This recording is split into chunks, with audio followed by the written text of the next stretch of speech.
नमस्कार दोस्तों, मेरा नाम है विकास जसूजा। मेरी फर्म का नाम है पीवी एंटरप्राइजेस।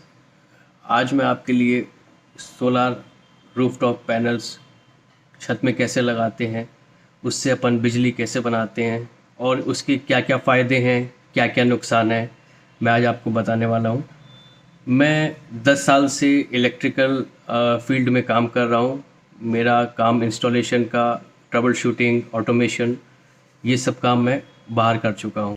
आपकी जानकारी के लिए मैं आपको बता दूँ कि 70% जो एनर्जी प्रोड्यूस होती है, जो पावर डिस्ट्रीब्यूशन कंपनीज़ और power generation companies power produce करती हैं, उसकी 70% थर्मल एनर्जी से प्रोड्यूस होती है, यानी कि कोयला, जो कि नॉन रिन्यूएबल रिसोर्सेस है। यानी कि ये समय के साथ धीरे धीरे ख़त्म होता जाएगा, एक्सटिंक्ट होता जाएगा। तो हमारी कोशिश यही है कि हम नॉन रिन्यूएबल रिसोर्सेज उससे उठकर हम रिन्यूएबल रिसोर्सेज की तरफ जाएं, और फ्यूचर भी इसी चीज़ का है। बाकी 30% की जो एनर्जी रहती है वो या तो न्यूक्लियर पावर प्लांट्स या फिर हाइडल पावर प्लांट्स, 5 to 10% सिर्फ हाइडल पावर प्लांट से अपनी इलेक्ट्रिसिटी जनरेट की जाती है, जो कि रिन्यूएबल है। तो अगर देखा जाए तो 70 to 80% जो एनर्जी हम प्रोड्यूस कर रहे हैं, जो पावर अपना देश प्रोड्यूस कर रहा है, वो नॉन रिन्यूएबल रिसोर्सेज हैं, जो कि आज नहीं तो कल ख़त्म हो जाएंगे। इसलिए हमारी कोशिश यही है कि हम रिन्यूएबल रिसोर्सेज की तरफ जाएं, और मैं मानता हूं कि sun is the best renewable energy अभी हमारे पास इस वक्त है। हम 2022 तक रिन्यूएबल से 175 गीगावाट बिजली उत्पन्न करेंगे, जिसमें से 100 गीगावाट बिजली सौर ऊर्जा से होगी। और अभी हमारी भारत सरकार ने एक पहल भी की है, बहुत ही सुनहरी पहल की है, जिसके तहत आप अपने घर के रूफटॉप में सोलार पैनल इंस्टॉल कर सकते हैं, और अपने घर से ही, जी हाँ, अपने घर से ही आप अपनी खुद की बिजली पैदा कर सकते हैं। जिसमें कि ये आप एक तरह से इन्वेस्टमेंट देखिए, ये आप लायबिलिटी मत देखिए कि आपके ऊपर ये लायबिलिटी है कि मैं सोलार लगा रहा हूँ, मेरी इतनी इन्वेस्टमेंट हो रही है, कॉस्ट लग रही है। यार वो आपकी कॉस्ट लग रही है तो आपको 3-4 साल के अंदर वो रिटर्न भी देगी। आप बिजली का बिल भी भर रहे हो, तो 3 से 4 साल में जो आप बिजली का बिल भर रहे हो, वही इन्वेस्टमेंट आप एक बार में डाल रहे हो, उसको आप फाइनेंस भी करा सकते हो। तो ये आप मत सोचिए कि ये मेरे ऊपर लायबिलिटी है, ये मैं सोलर लगाऊंगा, काम करेगा, इतने साल में मेरी पेमेंट वापस होगी। आप जो हम सोलर लगा के देते हैं, एक सोलर प्लांट की जो वारंटी होती है 25 साल की होती है। तो 3 से 4 साल में अगर आपकी कॉस्ट निकल रही है तो क्या बुरा है इसमें।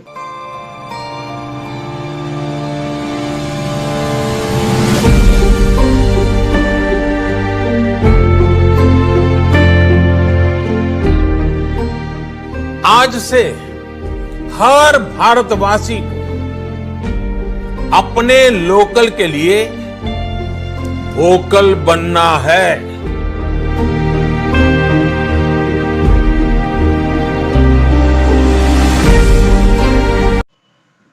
सोलर रूफटॉप सिस्टम्स में हमारे पास 2 तरह के सिस्टम हैं, ऑन ग्रिड और ऑफ ग्रिड। ऑफ ग्रिड में हमें बैटरी बैकअप की ज़रूरत होती है, जिसमें सूरज से प्रोड्यूस हुई एनर्जी को हम बैटरी में सेव कर सकें। लेकिन ऑन ग्रिड में ऐसी कोई आवश्यकता नहीं होती है। उसे हम सोलर जो पैनल्स होते हैं, उसे हम अपनी इलेक्ट्रिसिटी जो डिस्कॉम है उनकी ग्रिड से जोड़ देते हैं। तो उसमें नेट मीटर का काम होता है। जितनी इलेक्ट्रिसिटी हमारे घर में यूज़ हो रही है, वो एक्स्ट्रा सरप्लस एनर्जी हम ग्रिड कनेक्टिविटी डिस्कॉम से ले लेते हैं, और जितनी दिन भर हमारे सोलर पैनल्स ने प्रोड्यूस की होती है वो चली जाती है इलेक्ट्रिसिटी कंपनी को। तो at the end of the day जो भी लेन देन इलेक्ट्रिसिटी का होता है, on the average plus minus होके वो 0 हो जाता है दिन भर का। तो इस हिसाब से अगर आप महीने भर अपनी इलेक्ट्रिसिटी को देखें, अपने इलेक्ट्रिसिटी बिल को देखें, तो वो नेट मीटर के थ्रू वो 0 बिलिंग हो जाती है उसमें। ऑफ ग्रिड सिस्टम में वहाँ लगाए जाते हैं ऑफ ग्रिड सिस्टम जहाँ पे इलेक्ट्रिसिटी सप्लाई पहुँची नहीं है या फिर पावर कट्स बहुत ज़्यादा होते हैं वहाँ पे। उसमें हम क्या करते हैं, एक एडिशनल चीज़ बैटरी जुड़ जाती है उसमें, ताकि हम जो हमारी इलेक्ट्रिसिटी प्रोड्यूस हुई है वो हम इन्वर्टर के थ्रू अपनी बैटरी में स्टोर कर सकें और सूरज ढलने पर हम वो एनर्जी रात में यूज़ कर सकें। तो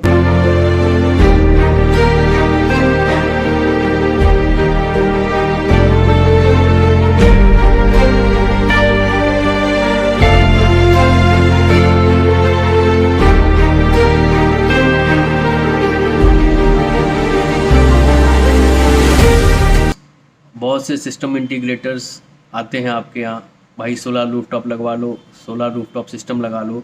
बट जब भी आप कोई सोलर रूफटॉप सिस्टम लगाएं तो उसमें आप क्वालिटी, गुणवत्ता और मटेरियल क्या यूज़ कर रहा है आदमी, उस पर ज़रूर ध्यान दें, क्योंकि जो हम पैनल्स की वारंटी देते हैं वो 25 से 30 साल रहती है।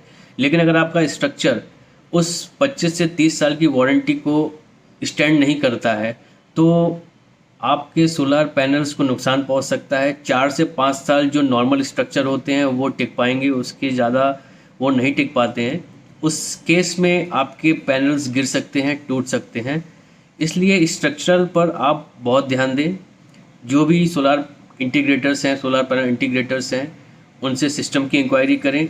वैसे इसके लिए MS और GI स्ट्रक्चर्स आते हैं। MS mild steel and galvanised iron.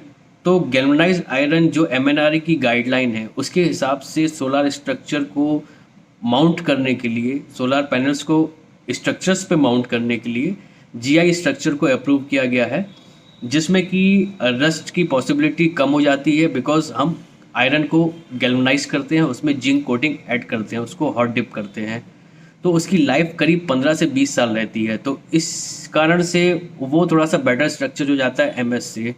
MS structure थोड़ा सा फ्रेजाइल रहता है, थोड़ा कमज़ोर रहता है, जिससे क्या होता है कि 4 से 5 साल में आपके स्ट्रक्चर में बेंडिंग या फिर कुछ प्रॉब्लम्स हो सकती हैं फ्यूचर में जाके। तो मैं तो हमेशा रिकमेंड करूँगा कि अगर आपके बजट में है, आप सोलर पैनल को इंस्टॉल करना चाहते हैं, तो उसे GI स्ट्रक्चर में इंस्टॉल करें, जो कि प्रॉपर गुड प्रैक्टिस है सोलर पैनल्स को इंस्टॉल करने की।